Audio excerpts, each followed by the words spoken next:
anticipated, universally loved sequel, Joker, Folie, Deux.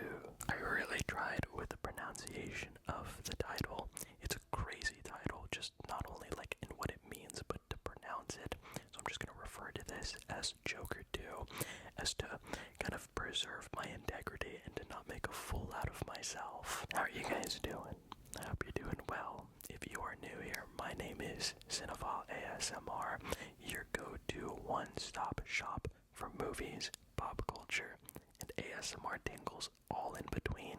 So, if you haven't, please feel free to subscribe, hit that notification bell, follow me on Letterboxd as well for immediate, the most up-to-date reviews and logging of all the movies I see before I hit record and make a video from it. And please take a deep breath because it feels like I am walking into a minefield here, and I might, already be kind of spoiling a bit of, by the way, no spoilers literally of this movie, but I feel like perhaps I have revealed my tell, because if you've watched me for a while, you know I make no videos on movies I do not like or remotely do not like. Maybe if I'm lukewarm on something, but there is reason to make a video because I want to say something that I feel like the masses haven't or bring something to the table. I'll do it, but more often than not, if a movie is made and I don't like it, I don't make a review on it, and that is actually kind of like sold me a lot of opportunities to make videos that I could and I would know would make a lot more views, but that's just not what I am. All that to say, I am making this video about Joker 2, and let me get into what it's about, and then I'll give a brief history and kind of relationship that I have with the first one. Joker 2 follows Arthur Fleck, a man imprisoned not only literally, but internally as well. But things quickly turn around for himself when he finds someone that he finally thinks understands him in Lee, played by Lady Gaga. So the two strike a very unique relationship, and what becomes fact and fiction blurs all the more. Out the gate, I have a really weird relationship with the first Joker. I saw it back in 2019. I think I was like freshly 16 years old, and when I watched it, I thought, like many, it was a masterpiece. It was perfect, no criticisms, nothing was wrong with it. If people had issues, you were crazy, you had no idea what you were talking about, you just didn't get it. But quickly, as I got older, and I like to think I got a bit more versed in movie making and storytelling as a gateway to a lot, I realized that a lot of what Joker does is not new, and in fact feels a bit shallow in terms of its commentary, and when it's not trying to imitate the likes of Scorsese and a lot of kind of like gangster films, or just ones with characters that are very seedy and have a lot going for them that are not so good, outcasted by society, if you will. It kind of just feels like a hollow, if very good looking, hollow room. The more I sat on it, the more it felt like Todd Phillips truthfully was more the director of The Hangover than that of Joker. I will give it credit. I don't think it is abysmal. I just think it kind of worsens over time, almost akin to that one person in class that would always profess themselves to know the answers. They know what they're doing, and when you know exactly what it is they're doing, they'll be, no, you don't get it. And it just feels like it is smarter, or it thinks itself smarter than it actually is. I own it, so I'm not gonna lie, I think the technical elements, that score is so menacing and just raspy. The visual look, Lawrence Sher, a long-time cinematographer collaborator with him, I think it's just so freaking good. His best work is in both of these films. He has worked with like Zach Braff in Garden State, did Godzilla King of the Monsters. He's very talented and has a knack for the visual eye. All that to say, when I heard Joker 2 was being made, I rolled my eyes, but it wasn't a full roll back. It was more just a partial roll, and I went on with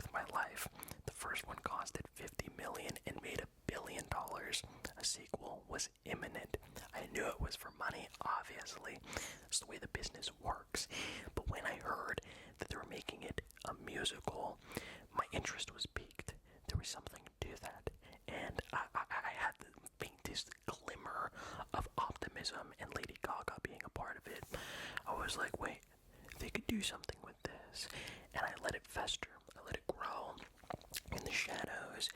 And when I tell you that the way that this movie is being completely torn apart, the cinema score, the reviews, the Rotten Tomatoes score, the perception, people calling it the worst comic book film ever made, I was like, whoa, we need to pause real quick. This is crazy.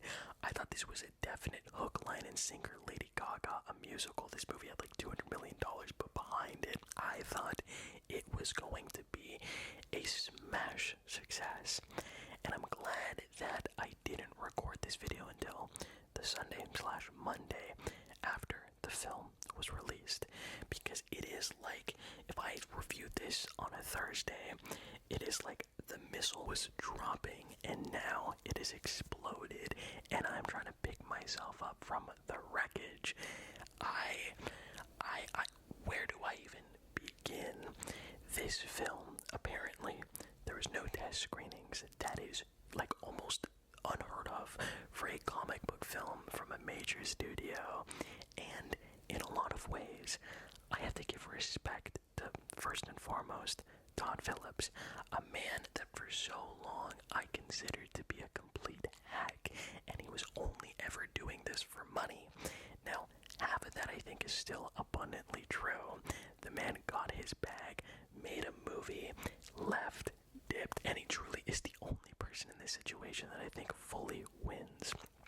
But what I wasn't expecting, although a very messy product, a very messy package, is a package that has a lot to say, a lot more topical relevance to the medium of comic book film and just large storytelling and fandom culture. And we'll get into all of that. But yeah, I think this movie is a mess. I think it has a lot more going for it than the first one. Again, everything that I liked about Joker 1, I think, is elevated or expounded upon here, while also maintaining that sort of messy, cohesive side to it, where I feel maybe Todd Phillips doesn't fully know or understand the craft of nuance in drama. I think the Hangover films are still his best work, not the third one. But I gotta give credit where credit's given. It looks unbelievable. This is such a well lit and shot, in terms of its composition, films that I've seen on a scale like this all year. I have to give the flowers to the score as well. It is just visually doing a lot more than a film that has 30% and is being heralded as a catastrophe is. So there is that. I think the performances are good. I think they are quite good. Joaquin Phoenix, I have gripes with. In recent, he's been dropping out of projects at the last minute, and that has just kind of left a bad taste in my mouth, but he is good in this. I think a big reason why the original Joker didn't work for me was because he did eventually win Best Actor, and for some reason that just like, oh my god, I was so angry. Like, in a year where you have like Adam Driver, he wins for Joker. But I gotta be honest, he's good in the first one, he's good in this. There is nothing remarkable here in the way that this movie really is split into two different parts, wherein you are in Arkham Asylum, and in the other, it is a courtroom drama where you get to understand the inner workings of the people affected by Arthur Fleck's behavior. I think there's things that work in both trades, and then throughout it all, you have the performances, which are pretty damn good. Now, the issue is the writing that the characters are given is not the best. It's not the best, and I'm gonna try to really wait until I give my full discretionary flaws to a little bit later, and there will be a bit of spoilers towards the end. I will let you know. But yeah, generally speaking, this movie is great. It just really is the script that holds itself back. There is some incredibly unique swings and ideas thrown this way. Todd Phillips going out of his way almost to kind of throw in the face of the people that profess Joker to be something more than it isn't is kind of the craziest thing ever by making a sequel and the way it leads and the things it goes to and results into. I cannot help but I respect it. I respect it in a lot of ways. It is like the pot calling the kettle black, where it feels like he's being a bit more introspective towards the movie that he made, but in a lot of ways, I think the argument could be made, right? Like, if so many people are saying that a movie is one thing or they're getting the wrong messages, maybe you as the artist at the helm have a bit of a responsibility towards that. Again, I am not saying, and that is a whole other conversation, that you have to make art to be spoon-fed to people, because that's just not the way that art works. But I, as someone who thinks that the first one is immensely juvenile in a lot of its theming, I think I'm just more willing to forgive the people that interpret it in a very not-so-good way. But my point is, instead of just going for broke, taking the money, doing a big action film with the Joker name behind it, Todd Phillips makes an almost 2.5-hour film that is so not action, so anti-blockbuster, if you will. And a lot of people have been so upset by how dull this feels, how slow it just churns itself out, and where it leads. And I think in a lot of respects, it is a bit too long, but I gotta admit, in both acts of basically the asylum and the courtroom, I can't say I was ever bored, but I do think it runs itself a bit too thin at moments where I'm like, okay, you can trim that here, you can trim that. But while it's said and done, this is a film that is hypercritical about the character of Arthur Fleck. And in a lot of ways, the way this is being received makes me kind of think, what if Todd Phillips is the Lisan Al-Gaib and he knew exactly what he was cooking up? Because the reaction is very indicative of its criticisms towards fandom culture because of what we want versus what we receive. We want the Joker. We are not getting that in the way that we want it packaged to us. And I think that meta look towards things is very commendable. Do I think it is all on Todd Phillips? I'm not too sure. I think this movie is kind of unbelievable though. But again, it does a lot of things right.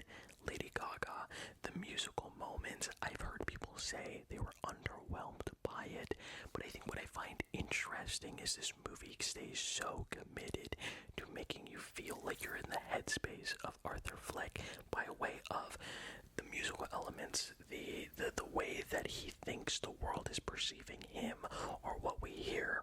It will be a moment where he cracks a joke in the courtroom, and you hear people laugh, but it just sounds that much more fake, like there is a laugh track put in, and it's things like that that I think go a long way.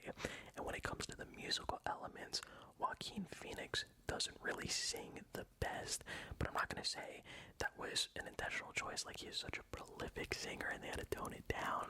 I think that was just a part of the story, because this is like a de facto musical, like it was not as if, and this is like something that I'm not even sure I can explain properly, but it to me comes across like this film exists as a sort of marred, maligned view of what a musical is, as you are following a man who doesn't necessarily have the best wherewithal and perception. So it is a musical interpreted through the funneled lens of a mentally insane person, and I think that is really freaking cool. But again, I want to say, like, every swing it takes, there is a miss. With the musical, you have Lady Gaga, and I really think she's great in this. She doesn't need to prove herself. A Star is Born, she was a pitch perfect performance. But it comes down to whether this film is committing itself to comic book authenticity or its own thing, because we all know that she is playing the Harley Quinn role, but for the majority, if not the entire film, she is Lee, and there is backstory to her that I think poses a very interesting dichotomy. I'm not going to say too much. I'm going to give my grade of the film, and we'll get into spoilers, but I just think it doesn't really establish that balance well enough to where it makes thematic sense, and it muddies character motivations a lot. And in a similar vein, the character of Arthur Fleck is endlessly fascinating, but I'm not going to say that I'm completely just disregarding or forgiving Todd Phillips because he's choosing to be a bit more self-reflective, analytical of fandom culture, because he's still very much trying to comment on mental illness,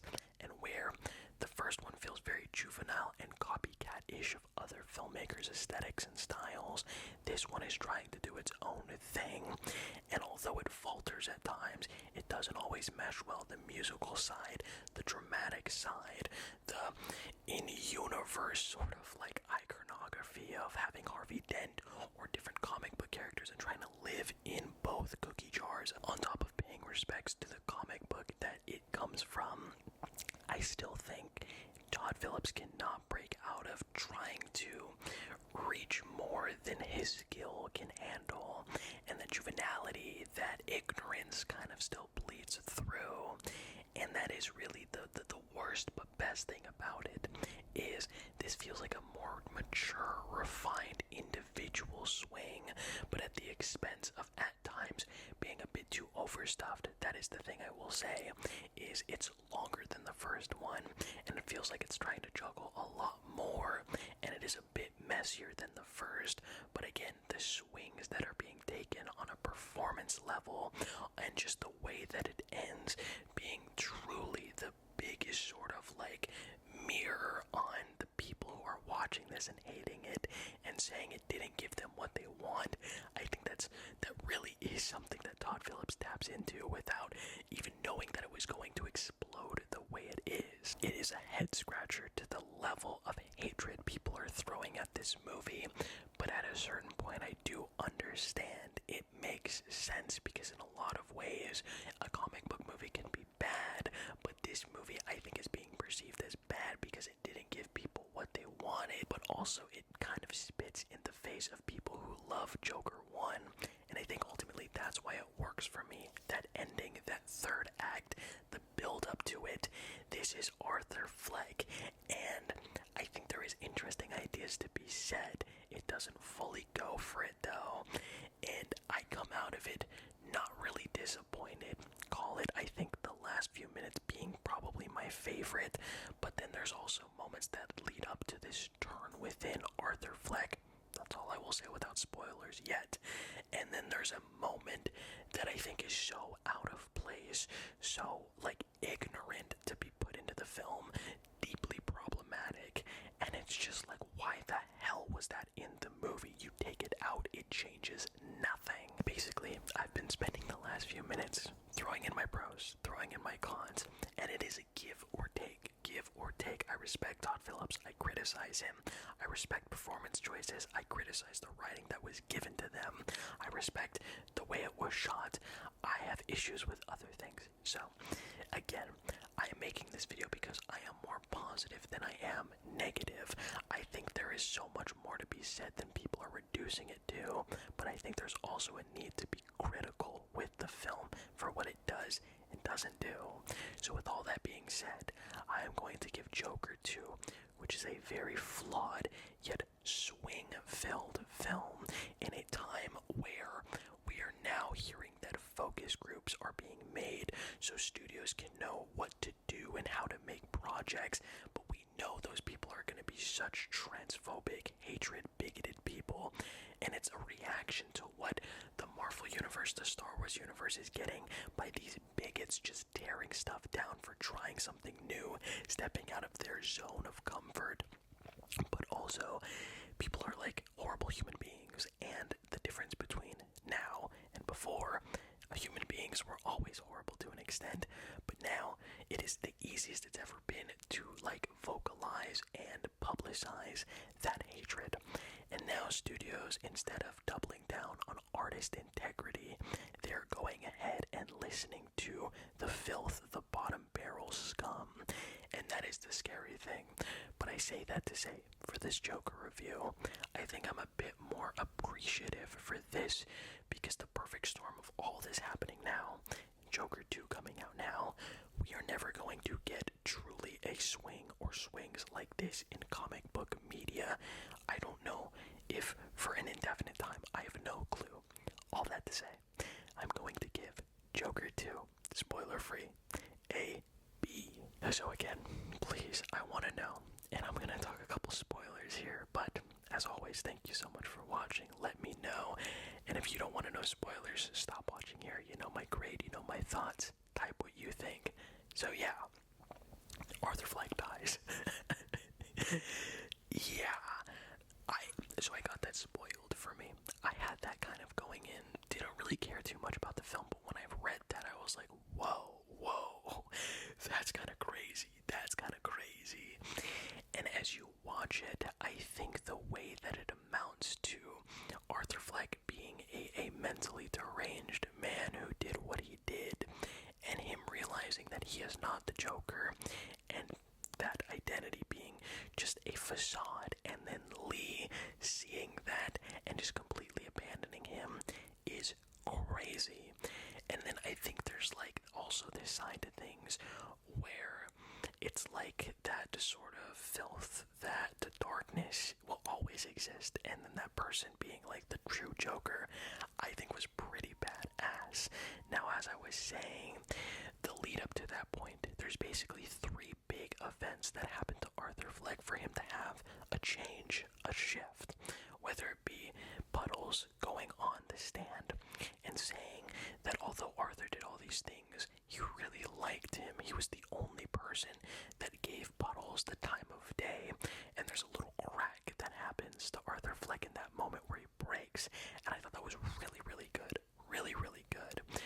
But then he literally gets sexually assaulted, violated. It's insinuated that he was assaulted. And to me, you have to ask yourself, in an age where that happens to people all the damn time, why was that in the film? What need did that have to be in the film? And directly after that, a person who, and again, another issue is like, you're not really given much reason to care about this person, but this guy who you've seen sparingly just be by Arthur Fleck's side for some reason gets killed because he is speaking out against the guards that have hurt him, and that results in the man getting killed. To me, that was like the final nail for Arthur. Those 2 things sandwiched in the meat of the man getting assaulted, I think are great. Those 2 things, really, really good. But that assault almost undoes everything. It feels so out of left field, so unnecessary, but ultimately it doesn't justify itself being in it.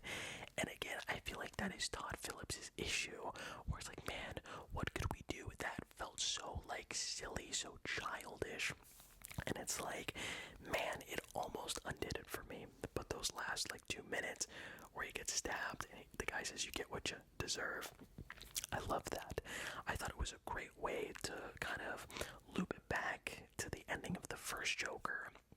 And truthfully, like, it just showed how insignificant Arthur and the first one is.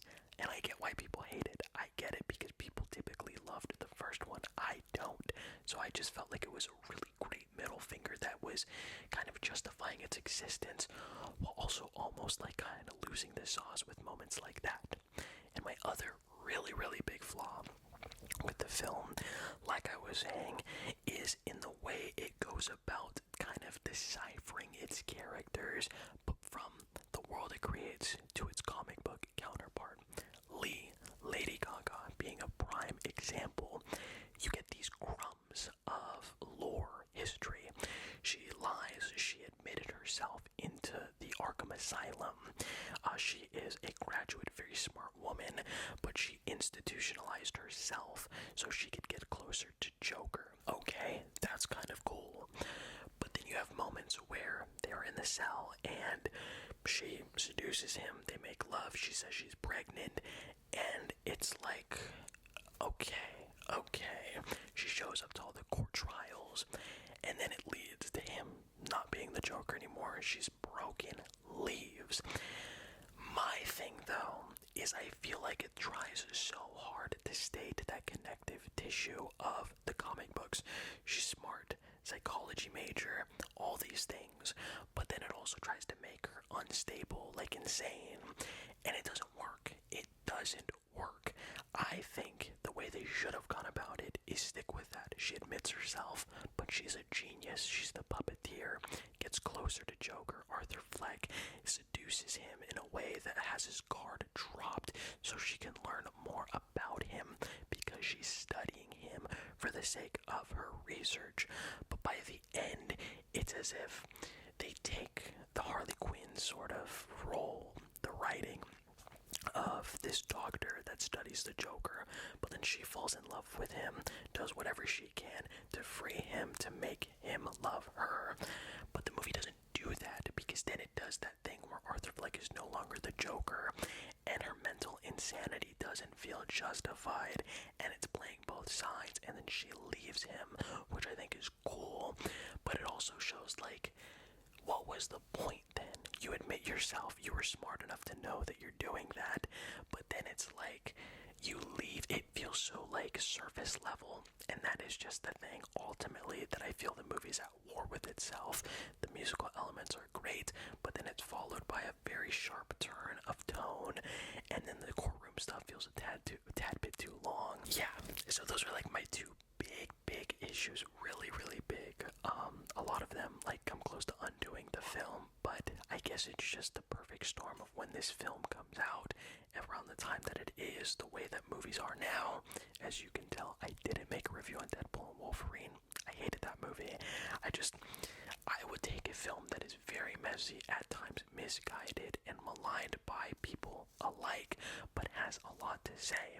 I would rather I be criticized for opinions rather than kind of being left at a equal stance by not having anything to say and just trying to make everyone happy. So yeah, that's kind of my thoughts. A bit of a scatterbrained review, but this is crazy. This movie is so crazy. Please, though, as always, let me know of what you thought on Joker Folie Deux down below. And as always, please remember, follow me on Letterboxd, firstly, but above all else, to take life one frame